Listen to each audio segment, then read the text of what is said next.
오늘 우리에게 주신 하나님의 말씀은 시편 107편 19절에서 22절의 말씀입니다.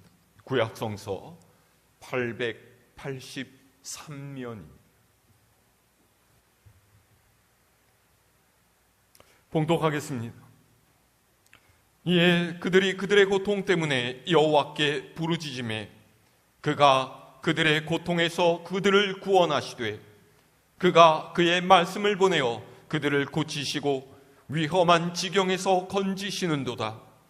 여호와의 인자하심과 인생에게 행하신 기적으로 말미암아 그를 찬송할지로다. 감사제를 드리며 노래하여 그가 행하신 일을 선포할지로다. 아멘. 오늘은 교회력을 따라서 맥추 감사주일로 지키는 날입니다. 맥추절은 이스라엘 민족이 40년 동안의 광야 생활을 마치고 가나안 땅에서 농사를 지으면서 시작된 절기입니다. 그래서 이 맥추절은 광야의 나그네 생활을 청산하고 축복받은 하나님의 백성이 되었음을 확신하면서 이전과는 다른 새로운 삶을 출발하는 의미를 가진 절기입니다. 게다가 신약 시대에는 이 맥추절, 다른 말로 오순절에 성령께서 제자들에게 강림하셨죠. 다시 말해서 구약 시대에 이스라엘을 애굽의 종살이에서 구원하시고 약속의 땅 가나안을 기업으로 주신 하나님께 감사를 드렸던 바로 그날에 성령께서 강림하셔서 주님을 믿고 따르는 우리가 참된 하나님의 백성으로 살아갈 수 있게 하셨다라는 것입니다. 오늘 우리도 지난 반년 동안 우리와 함께 하셨던 하나님께 감사를 드리고 내가 주님의 보혈로 구원받고 성령의 인도를 따라 살아가는 하나님의 백성이라는 사실을 다시 한번 기억하면서 남은 한 해를 더욱 믿음으로 살아가겠노라 다짐하는 그런 예배를 드릴 수 있기를 소망합니다. 여러분, 야구 좋아하십니까? 올해 굉장히 큰 이슈를 끌었던 것이 미국에서 메이저리그 선수 생활을 하던 유현진 선수가 다시 국내로 복귀한 일이었습니다. 지금 하나 이글스에서 뛰고 있는 코리안 몬스터 유현진 선수가 이런 말을 했어요. 왜 직구보다 변화구에서 더 많은 홈런이 나오는 줄 아십니까? 변화구가 치기는 더 어렵지만은 잘 맞추기만 하면은 더 많은 회전이 담긴 변화구가 더 많은 힘을 받고서 더 멀리 날아가기 때문입니다. 지금 힘드십니까? 어려운 변화구가 오고 있습니다. 힘껏 쳐서 홈런을 만드세요. 오늘 우리가 읽은 시편 107편은 하나님의 백성이 세상을 살면서 부딪히게 되는 온갖 고난을 생생하게 표현하고 있습니다. 우리는 일부만 읽었지만은요, 지인은 4절에서 그들이 광야 사막길에서 방황하며 거주할 곳을 찾지 못한다라고 했고요.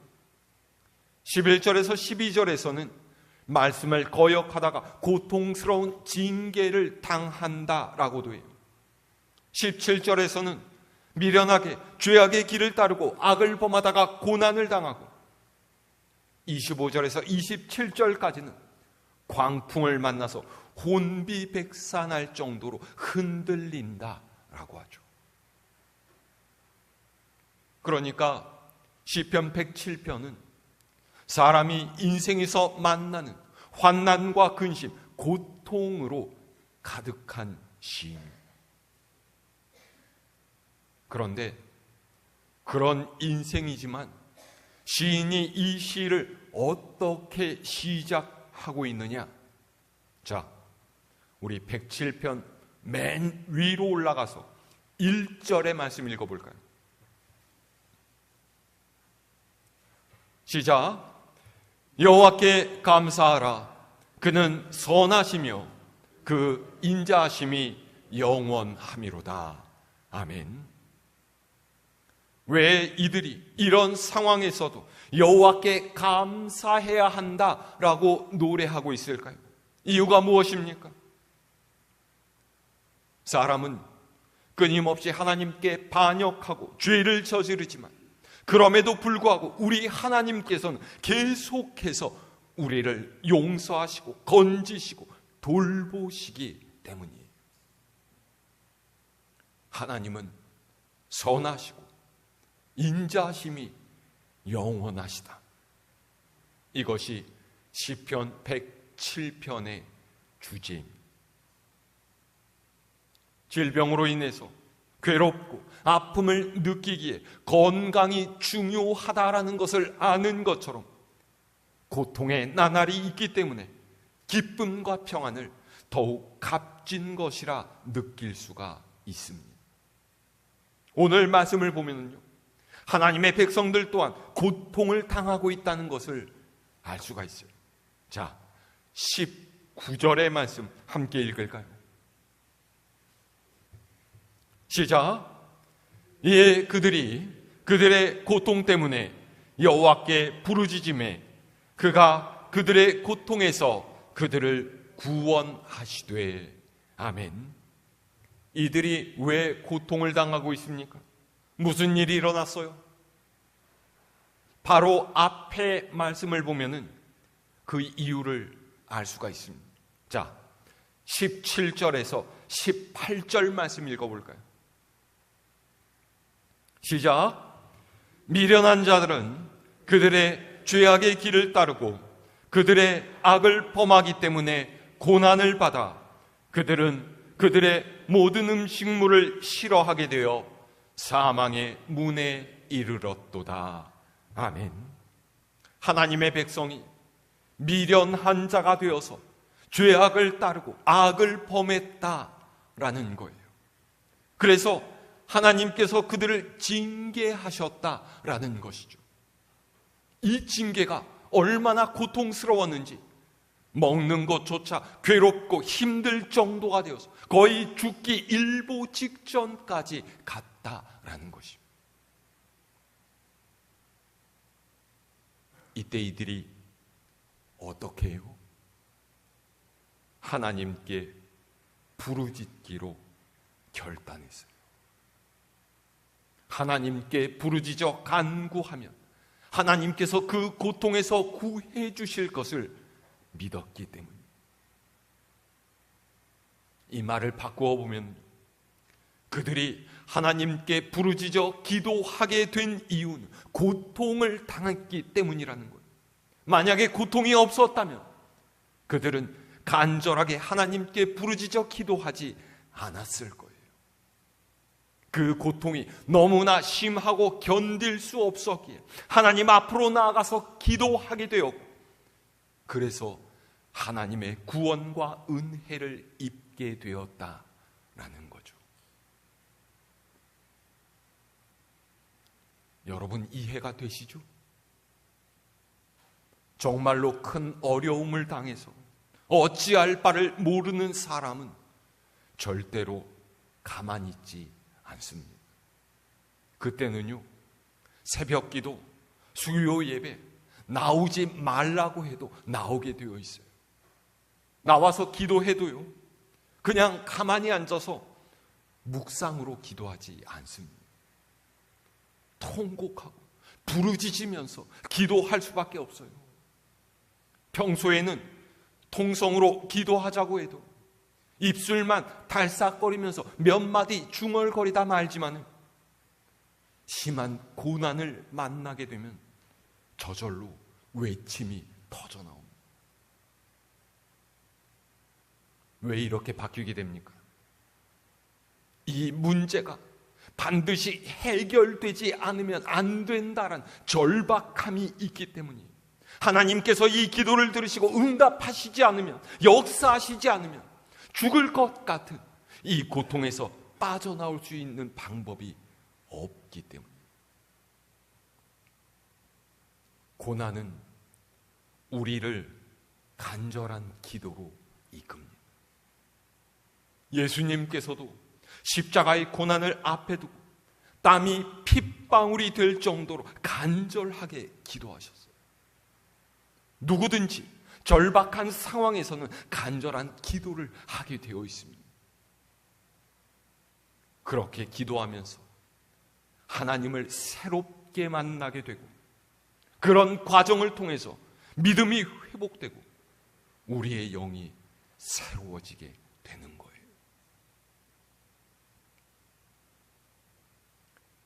여러분, 시련을 만나 고통을 당하고 있다면 하나님께서 여러분을 기도의 자리로 초대하고 계신다고 믿으시기를 바랍니다. 하나님께서는 그분께 부르짖는 이들을 절대로 외면하지 않으세요. 자, 고통 속에서 부르짖는 이들의 기도를 들으시고 하나님께서 어떻게 반응하신 20절 말씀 읽을까요? 시작. 그가 그의 말씀을 보내어 그들을 고치시고 위험한 지경에서 건지시는도다. 아멘. 하나님께서 기도에 응답하시는 방법은 말씀을 보내서 고치시고 위험한 지경에서 건지신다라는 거예요. 여러분, 순서를 잘 보세요. 하나님께서 냅다, 아 그래? 내가 해줄게, 그렇게 우리의 문제를 해결해 주시는 것이 아니에요. 먼저 우리로 하나님의 말씀을 들을 수 있는 사람이 되게 하신다라는 것이죠. 고통과 어려움 속에 있는 이에게 하나님께서 가장 먼저 하시는 일은 그들의 눈을 밝히시고 귀를 여시고 마음을 만지셔서 하나님의 말씀을 받아들이게끔 하는 거예요.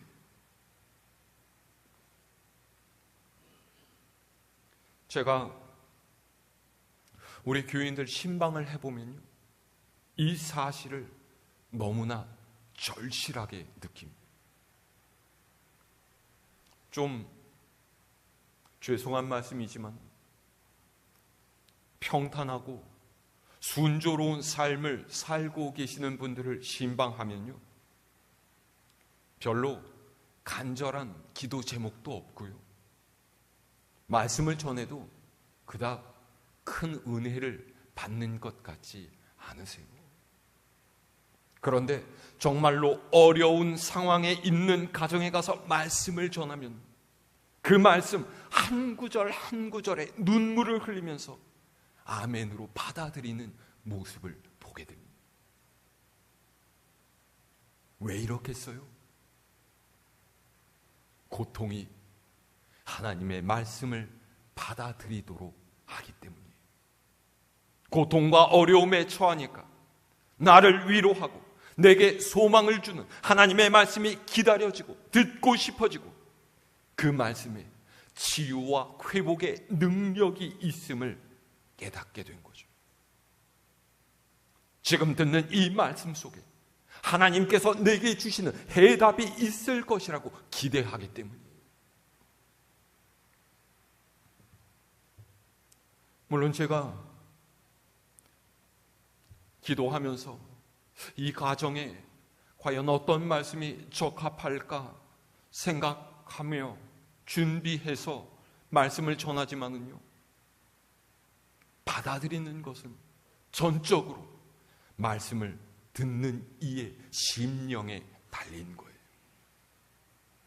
간절한 마음으로 말씀 듣기를 사모하는 이에게는 그 말씀이 내가 기다렸던 말씀이고 내가 그토록 찾고 있었던 말씀이고 정말로 듣고 싶었던 말씀이 되는 것이죠. 여러분, 고통 중에 받은 말씀은 우리의 인생을 통째로 바꿔놓는 말씀이 될 수 있어요. 그래서 하나님께서 말씀을 듣게 하셔서 고치신다라는 거예요. 말씀으로 고침을 받지 않으면요, 문제가 해결되어도 아무런 의미가 없습니다. 문제가 해결되는 것이 중요한 것이 아니라 그가 진실한 믿음의 사람이 되는 것이 훨씬 더 중요해요. 고쳐지지 않으면 다시 그 문제에 빠지는 것이 시간 문제일 뿐이기 때문입니다. 여러분, 고통이 끝났다고 해서 전부가 아닙니다. 깨닫지 못하고 돌이키지 못하고 힘써야 할 것을 발견하지 못하면 그 인생은 도로 고통받는 인생이 되고 합니다. 그리고 그때에 당하는 고통은 이전과는 비교할 수 없는 극심한 고통이에요. 하나님의 말씀에 귀를 기울이고 말씀을 통해서 변화되는 인생이 되시길 바랍니다. 자, 그 다음 21절 말씀 읽을까요? 시작. 여호와의 인자하심과 인생에게 행하신 기적으로 말미암아 그를 찬송할지로다. 아멘. 시인은 우리가 찬송해야 할 두 가지의 이유를 말해주고 있습니다. 첫째는 인자하심이고 둘째는 인생에게 행하신 기적이에요. 인자하심이란 하나님께서 우리에게 베푸시는 한결같은 사랑, 무조건적인 사랑, 약속에 근거한 사랑을 뜻하죠. 그리고 인생에게 행하신 기적이라고 했어요.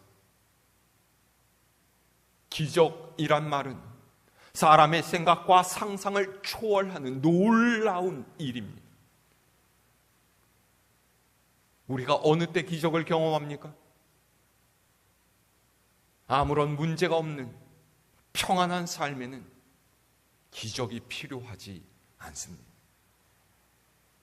내가 해결할 수 없는 큰 문제를 만났을 때 바로 그때가 하나님의 기적이 필요한데, 다시 말해서 삶의 위기, 고통스러운 현실이 기적을 행하시는 하나님을 만날 수 있는 기회가 된다라는 거예요.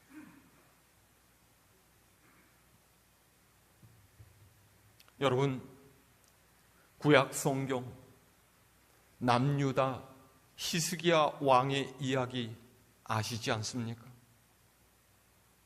히스기야 왕이 갑자기 병들어 죽게 되었습니다.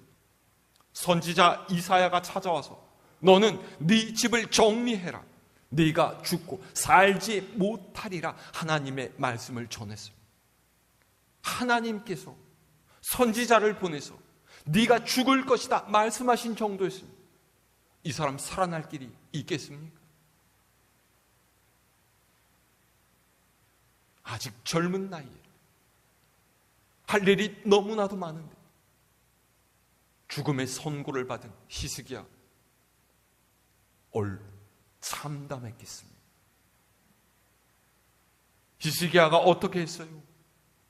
얼굴을 벽으로 향하고 하나님께 기도했어요. 얼굴을 벽으로 향했다라는 것은 세상의 것을 보지 않고 의지하지 않겠다라는 뜻입니다. 오직 하나님만을 의지하겠다라는 거예요. 그렇게 통곡하며 간절하게 기도하는 히스기야의 기도를 하나님께서 들으시고 하나님 그의 수명을 15년 연장시켜 주셨어요. 여러분, 믿음의 삶은 아무런 문제가 없는 삶이 아닙니다. 문제를 만났을 때 어떤 자세를 가지고 나아가느냐 하는 것이 중요해요. 어떤 문제를 만나더라도 두려워하지 않고 기적을 일으키시는 하나님을 신뢰하면서 굳게 서는 삶이 바로 믿음의 삶입니다.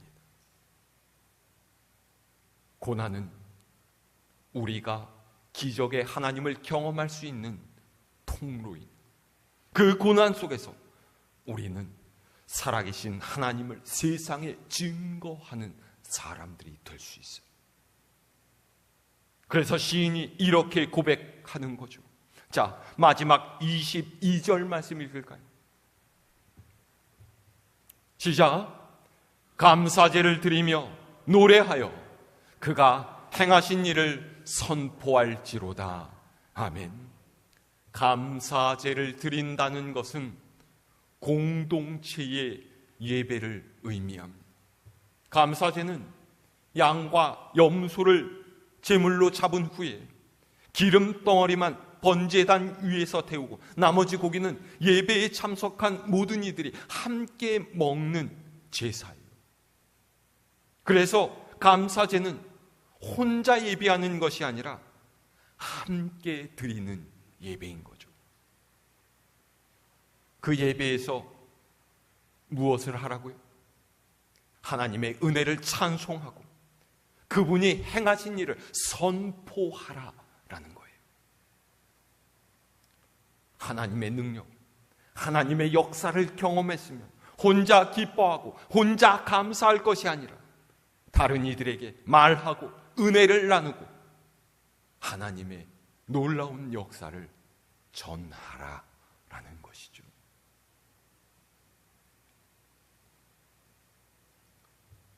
믿는 우리가 세상 사람들과 다른 것이 있다면 무엇이겠습니까?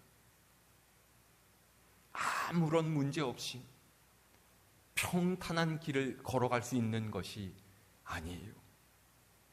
하나님의 백성도 때때로 큰 어려움과 시련을 만납니다. 하지만 우리는 이런 문제 속에서 하나님을 만나고 거뜬하게 일어설 수가 있어요. 믿음의 삶은 문제 속에서 하나님을 경험하는 것입니다. 하나님께서 나와 함께 계신다라는 것을 깨닫고 이 고난이 나를 더욱 단단하게 하고 더 가까이 하나님께 나아가게 하는 기회로 삼아야 됩니다.